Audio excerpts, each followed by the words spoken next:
Grace and peace team, Coach Keto here. Hey, today is the day that the Lord has made. And since the Lord made it, we might as well rejoice and be glad in it. Amen, amen, and amen. Hey guys, welcome again to Coach Keto. And my sweet tip for today is a very interesting one that you might want to pull up a chair to listen to watch, because today I'm going to be chewing the fat with you, no pun intended, about fat.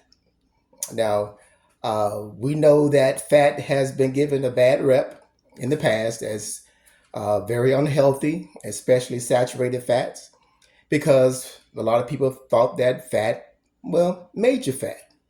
Okay. And I'm going to explain to you that that's not true.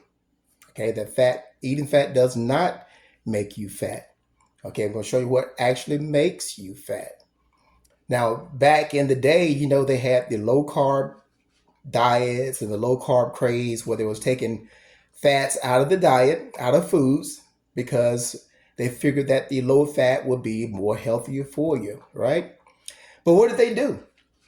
Uh, so to replace the fat, in order for to make their food more palatable, what they did was they replaced the fat with sugar.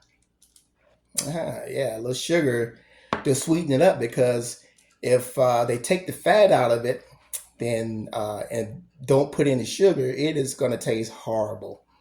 Okay, so they replace the fat with the sugar.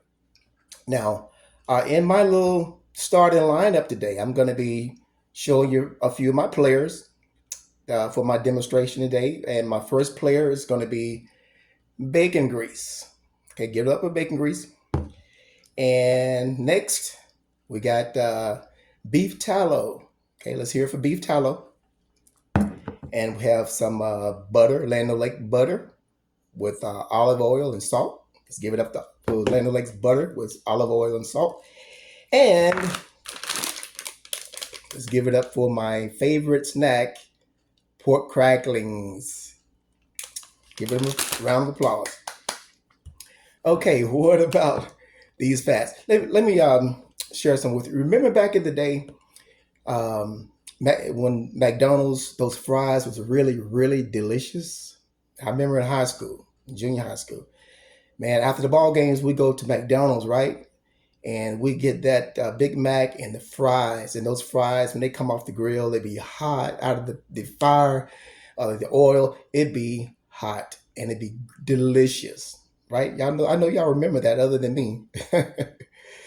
Now, and a few years after that, those fries seem like they changed.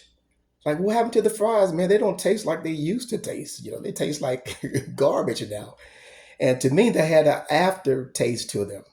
They just wasn't the same. I knew something was not right with those fries. And come to find out, the reason why the fries turned out to be tasting like they did, not so palatable like they used to, was because when they were tasting delicious and good and hot and all that good stuff, that was because they was frying those fries in beef tallow. That's right, beef tallow. Very, very tasty. And it was even more nutritious for you than the stuff they put into the fries now, the oils that they use now to fry with, which is mostly seed oils and vegetable oils, canola oils and peanut oils. And those type of oils are very cause inflammation in your body. Okay, so that's why didn't taste as good anymore, because they stopped using beef tallow. Okay, and one of the reasons why they stopped using it was because it was more cost effective to fry them in cheaper oils like peanut oil, canola oil, vegetable oils. Okay, so it was just strictly a monetary decision to our detriment and to our health detriment as well. And then we got your butter here, Land O'Lakes butter. A lot of people concerned about butter because of the cholesterol.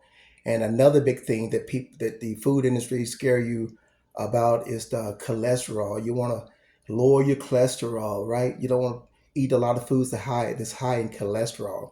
Well, let me share something with you. Your body is made mainly a lot of cholesterol.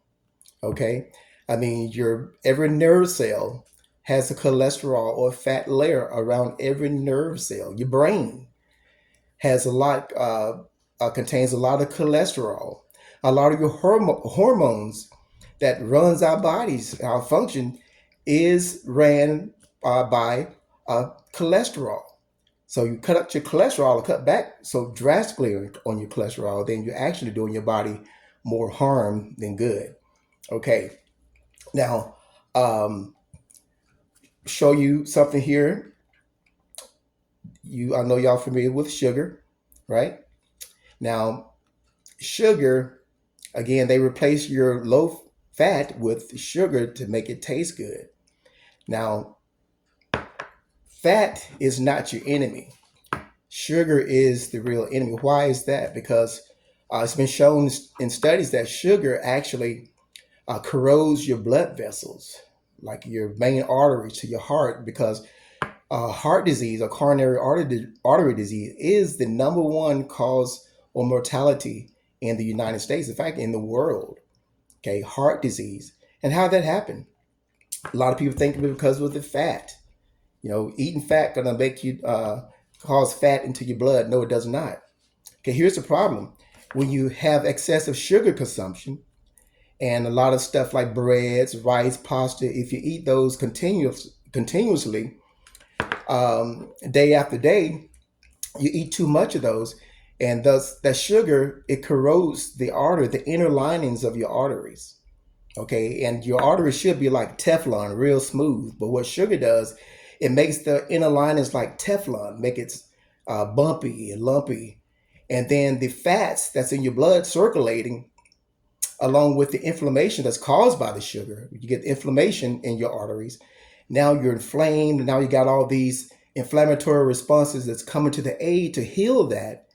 And you get protein coming in, you get calcium coming in, you get fat coming in, and get other type of mineral deposits that comes in to heal that wound or heal the inflammation.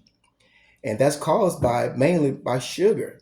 Now, where the fat comes in is that you got fat flowing through your blood, and that fat, as it comes across that rough patch in your blood vessels where the inflammation is, and it sticks to that, and it collects over the years, and that's what caused the plaque in your heart and other blood vessels. It's not the fat that's doing it; it's the sugar, the overconsumption of sugar, processed foods like your junk foods, to be blunt and plain to you, junk foods. Okay. Now, on my website is called Coach Keto. I'm saying my YouTube channel is called Coach Keto Unsugarcoated.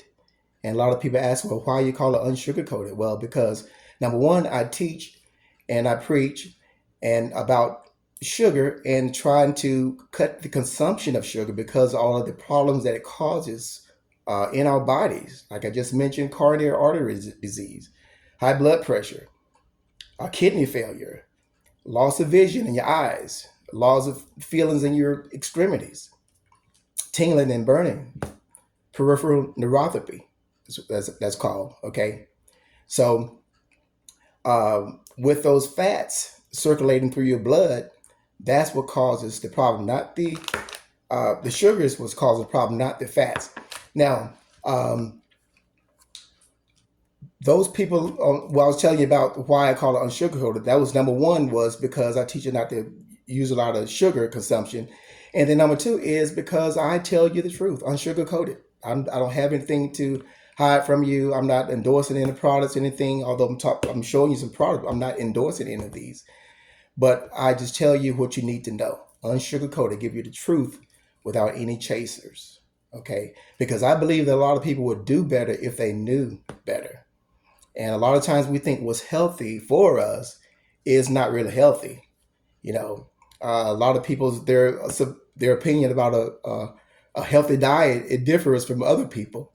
Okay, one person, 5 bowls of ice cream is a lot, but then another person say, I eat more healthy than that guy does because he's 5 bowls of ice cream. I'm down to 2 bowls. I eat 2 bowls, so I eat a lot healthier than he do. So it's all subjective about that. So what we want to do is to cut or eliminate our our sugar consumption.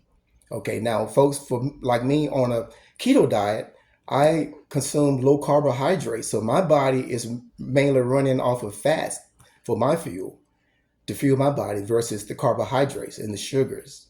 Okay, that's what the keto diet is where you switch your body from burning carbohydrates as its primary source of fuel over to fat to fuel our body. Those fats and now converted into our liver converts into what we call ketone bodies, and those ketone body goes throughout our blood and it goes to various parts of our body to fuel our bodies, especially our brain. Our brain loves ketones.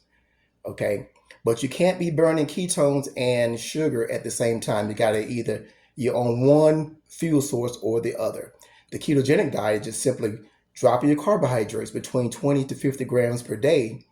That can get your body into the state where you'll start burning fat for fuel versus carbohydrates. So that's the keto diet. So keto, it just simply means fat burning. Okay, a lot of times people get hung up on the word diet and things like that, but whether you realize or not, everybody's on a diet, right? So it just depends. You're eating something, so everything you eat is a diet. Now, one of my, again, I had mentioned to my favorite snack is pork skins, which is made just simply out of um, pork or the skin with attached fat and salt. Okay, a lot of times I would grab this if I'm going out of the door, I don't have time, I'm going to work or something, and I'll just take a bag of this with me and drink a diet Coke or whatever, and that'll hold me over to dinner time. And but I'm not hungry. Another beautiful thing about being fat adapted and the keto diet is that you're not hungry most of the time, you know. So your body is using its own fuel source or own fats to fuel you. And that's how you lose the weight on the keto diet. That's what first thing, one of the things that draw me to keto is that I figured if I can cut my carbohydrates low enough where my body switches over from burning my carbohydrates to fats, then I would could lose a lot of weight that way. And that's what happened. Okay. Well, guys, that's it for today. I just want to just chew the fat with you a little bit, talk about the uh, about fat, so you don't have to have the fear of fat. The problem you should fear is if you have a high fat and a high carbohydrate diet. That's when you run into problems. Okay, but if you cut your carbs down low, where your body's using fat for fuel versus the carbohydrates, then you'll be in good shape. Okay, well, thanks for watching, guys, and I hope this helped out a little bit. And don't forget, go to my YouTube channel to subscribe to Coach Keto Unsugarcoated. Make sure that you like it and leave a comment, if you will, about some things you heard today or any concerns that you heard today. And I'd be more than happy to address those with you. So until that time, y'all stay blessed. And I will see y'all in the next video, Lord willing. Have a blessed day. Bye.